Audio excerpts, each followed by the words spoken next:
Good evening, topics in entrepreneurship class. This is Professor Matt Houston. This is the first time this summer that I am providing a digital copy of our class, week 5, our final week here in summer 1. But UNT Dallas had a series of emergency calls of evacuation on campus today. And after the second round of evacuations and false alarms, I felt it's more efficient to provide a quick video recapping not recapping the year, but summarizing this last week of class. Today, I want us to focus on Module 13, and though we discussed business entities last week, I would like us to discuss more about business risk education. And so that's what we will discuss today. I will start our presentation, and we'll also share this with you via Canvas on as a network or as a announcement on Canvas so that you can have access to this. So this week, we're going to, as I stated, discuss business risk education. But before we get started, I'd like to present this, have a full presentation, and then we'll get started. Give me 1 second. Here we go.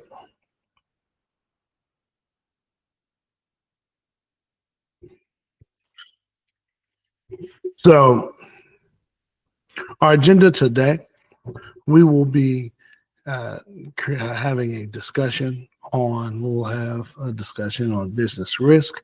But before we do that, I would also like to describe a few things from our last section. There are some items that I want to show you involving business entities, and then we'll have some housekeeping items. Then we'll have our main discussion concerning module number 13. My expectations: consistently, I want you to ask questions, think critically, build on existing ideas, be open to criticism, but most importantly, have fun. Our housekeeping, as I mentioned earlier today, there was an evacuation issue several times today, therefore causing some chaos in my scheduling. So I am recording this. I will be available to communicate via email, or I can meet you at UNT Dallas the remaining portion of the week. Your remaining case studies. I have activated your final 2 case studies, and if you noticed on your grades, you already have full credit, the credit of 100. I did not release this assignment in enough time for you all to effectively complete them and turn them in before the 12th and 13th of this semester. And so I gave you all full credit for both of those assignments. You should have the maximum score of 750 points at this point, with the exception of the extra credit portion that you have. The remaining 250 points will be in your final exam, in which I will describe a little later. But first, I'd like to talk to you about a video interview I would like you all to witness, to see. I will also provide this in your announcements in Canvas. But this is an entrepreneur by the name of Hellen Fissiahaie. She's based in DC and LA, but she is from Dallas. I want you to hear her story and her story will have a lot of questions. There will be a lot of questions from her story on the final exam. So please listen to her F3 Global Impact Organization and her entrepreneurial journey, and be prepared to answer questions from the video to the final exam. Finally, the final exam. This will be a comprehensive document comprised of everything that we've covered these 5 weeks of summer one. The total amount of points you'll have on this exam is 250 points. I have completed 70% of the exam, but will finish the remaining portion tonight and will release the exam tomorrow morning on Wednesday, and you will have until Saturday to complete your final exam. So again, your final exam is 250 points. You will be able to start it on Wednesday morning, and you will have until Saturday, right before midnight, to take your exam. From that point on Sunday, I will grade your exams and will post your grades so that you can know what you've made in summer one. If there are any questions, please feel free to send me a message either via Canvas Messenger or email.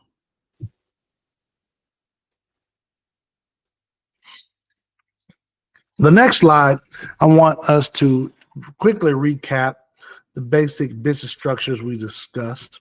I discussed sole proprietorships, partnerships, corporations. I briefly mentioned C Corps and S Corps, but we didn't focus on that. But we did discuss a hybrid version portion, limited liability companies or LLCs. There's another hybrid type that's joint venture that we didn't mention. But I wanted to share this document, this figure with you, just to show how everyone is related. Every business structure has some type of relation. In the tripartite approach, and that's the typical approach that our common system, entrepreneurial system or business system operate. We have three essentially branches of the business. You have your shareholders, your directors, and your officers. Your shareholders are typically your owners of the business entity.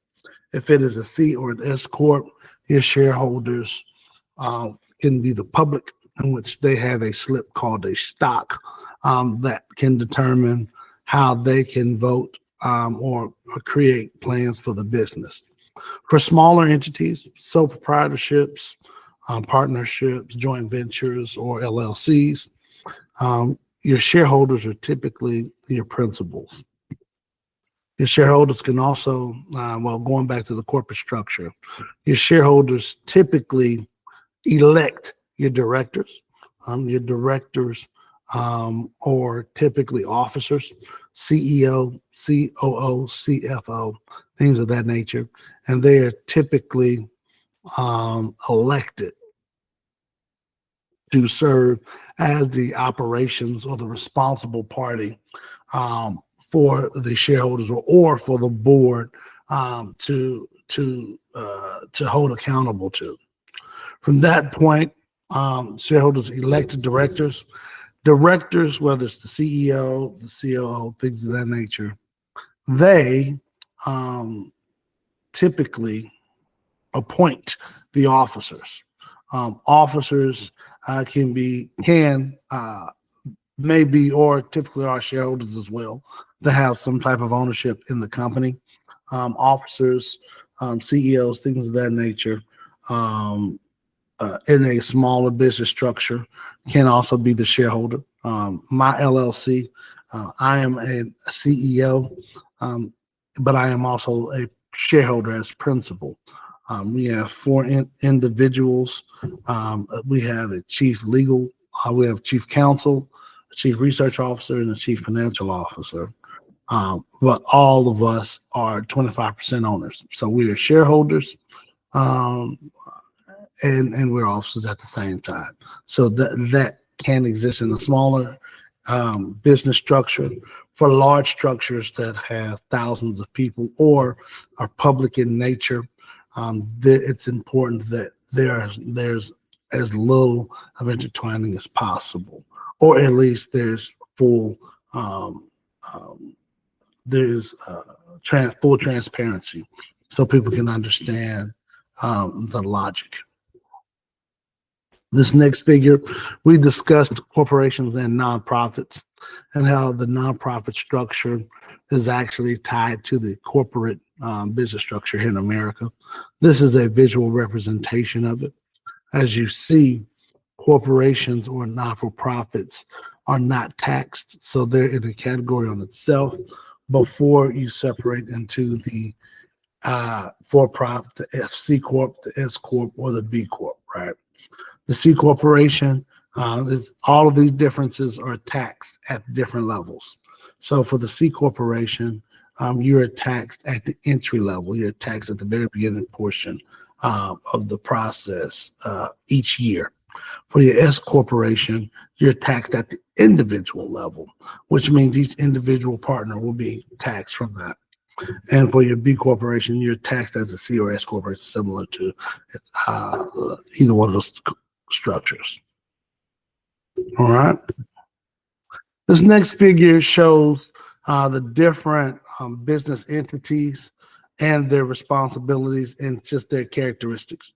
I would like you all just to know this exists, and this will be a resource for you as I will share the PowerPoint presentation for future business courses. So you can know the differences between the C Corp, the S Corp, sole proprietorship, general partnership, limited partnership, the LP, or the limited liability company. All of these types of figures were discussed last week in week 4 when we discussed business structures. I wanted to provide a bit more context so that you can have some knowledge and look back as you matriculate into your academic career. If you are interested in starting businesses, we'd love for you to use this presentation as a guide. And one would be the risk matrix. This is essentially a tool that will help you and your team assess the impact and probability of decisions that you make and how risky they are. It's important to see this type of matrix in many facets of your life. One, you can do this as small as deciding where to go to eat with your family. If you want to have a great example, if the probability of you, let's say, if you want to talk about risk of food poisoning, the higher the probability of your risk of food poisoning can be determined based on the type of impact, let's say, a certain allergy may have. Let's say if you are allergic to shellfish and you decide to go to a seafood restaurant, you will have a higher probability of catching something because your impact or your exposure to the types of food or how they prepared can increase as well. And so this risk matrix can help you or your team assess how risky a decision can be made. And this last slide that I'd like to share, the last 2 slides I'd like to share before we wrap up, is discussing your risk appetite. In this table, we describe different risk items and their considerations. So the existing risk profile is the current level and distribution of risks across the business and across risk categories that you have. So that is the objective assessment or profile on how to measure risks. The risk capacity is the amount of risk the business can support while pursuing its objectives. This risk capacity is not necessarily saying it's taking on those risks. It's just assessing the capacity or the capability of being able to absorb the risk while moving forward. Your risk tolerance is a little different, as that is the amount of variation the business can tolerate while actually pursuing its objectives. So where the capacity is showing your theoretical, how much you can take, your tolerance is really being a bit more specific and how that risk will impact you. A great example is if you're an athlete and you play the game of basketball. You have the capacity to play 48 minutes because you train to do so, but your tolerance may be different based on the types of offense or defense that you play. If you have a more aggressive defense that exerts more energy and an offense that exerts more energy, play a full court rather than half court or slowing the ball down, your risk tolerances for fatigue will be a bit lower because you are exerting more energy, right? Lastly, your risk attitude is your management's attitudes towards growth, risk, and return. So it's essentially, after assessing all of these things, your profile and your capacity and your tolerance, management will have to make a decision if the company is willing to move forward with that risk or not. And that's the attitude of the business. Most entrepreneurs tend to be risky, but they are risky at a calculated level. And this is one of the tools that will assist with building making smart decisions in business. The last slide I would like to share is the Small Business Administration's recommendations for cybersecurity. This is really important because historically, pre-2010, it will be safe, pre-21st century, traditional businesses did not invest a lot in technology or digital infrastructure. Now, with the explosion of wireless and Wi-Fi and the now introduction to AI into the workforce, it's really important for cybersecurity to be an invested part of any business model. And so I would like to provide the SBA's recommendations for cybersecurity. One, you should protect against viruses, spyware, and other malicious code. That's the common basic threshold of cybersecurity.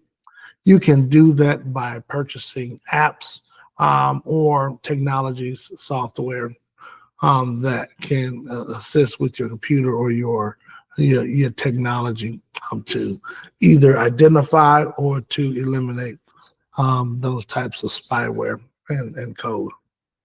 Secure your networks. If you have access to a private network at home or at work, do so. Also partition your networks. If you have a lot of visitors, let's say you have a public space within your home, you can partition the amount of Wi-Fi or data that's being used within your network.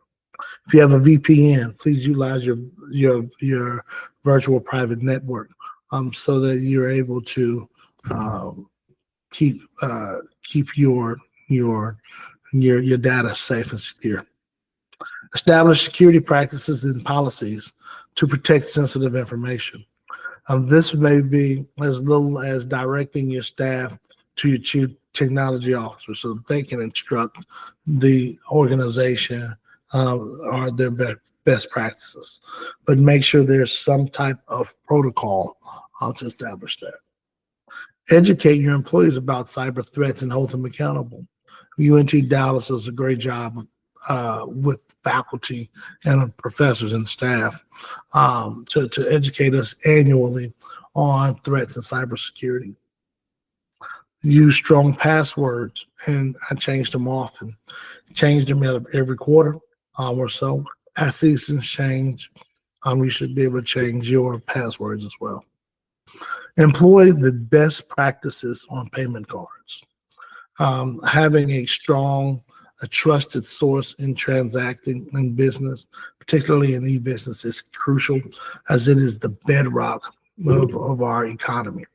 We want to make sure our valuables are trusted so that we can exchange for goods and services.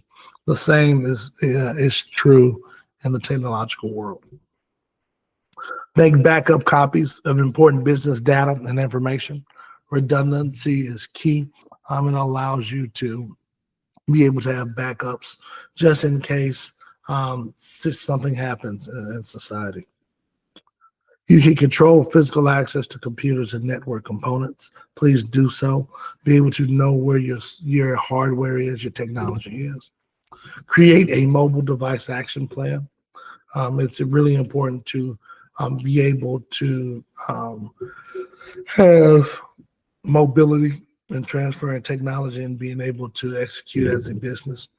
Sometimes your mainframe won't work, but business will still need to transact. So it's important to have backup plans. As many plans as having a different network within your home or business, right? If you have a backup network or internet, so that key essentials like locks, security, internet, garage doors, things like that can remain functioning, even if there is a challenge with the data. It's important to be able to have that plan. Finally, it's important to protect all pages on your public-facing websites and apps, not just your checkout and sign-up pages. All of your public pages, including your social media pages, should have security or be secure so that your data can be protected. In closing, this class, this Foundations in Entrepreneurship course, this isn't a time for 5 weeks for you to learn everything about entrepreneurial practices and then have the tools to be ready to start your business. That's not the point. The point of this introductory course is to show the different aspects of business ownership. As you think of an idea, most people have a great vision or a great dream. They even have a really solid product, but people don't explore the other facets of entrepreneurship, like business formation, risk assessment, or even just understanding your competitive analysis by understanding your competitors, people who are in competition with you. Those things are typically factors that aren't fresh in one's mind as an entrepreneur. Most entrepreneurs are worried about creating a product, creating a customer base, selling that product to that customer base, and making sure everything through that process is being maintained so that they can continue to stay in business and support their family. And so knowing the different factors and the different principles that's needed to have a very successful business venture, I think is very important. And that's something that I wanted to relay to you here in this class. I also wanted to share with you all real-time practice or experiences with me personally as we are developing the University Hills community, and you all witnessed the case study. We had a discussion for a couple of weeks, and we will continue to have this discussion throughout the semester. So I look forward to seeing you being engaged in the fall with me, whether you're a student at UNT Dallas or not. I would love for you to participate in our community urban plan course that will start in the middle of September. And I would also love for you to keep up or follow me on my social media pages so you can know the type of meetings that I'm having in terms of building University Hills. It is moving rapidly. You will see some things in the near future, the next year or so, and I would love for you to be a part. Thank you all for taking time out these 5 weeks to take this course. I wish you the best your remaining summer, and if you all are enrolling in the fall, I wish you all a great fall semester. Thank you all, and have a great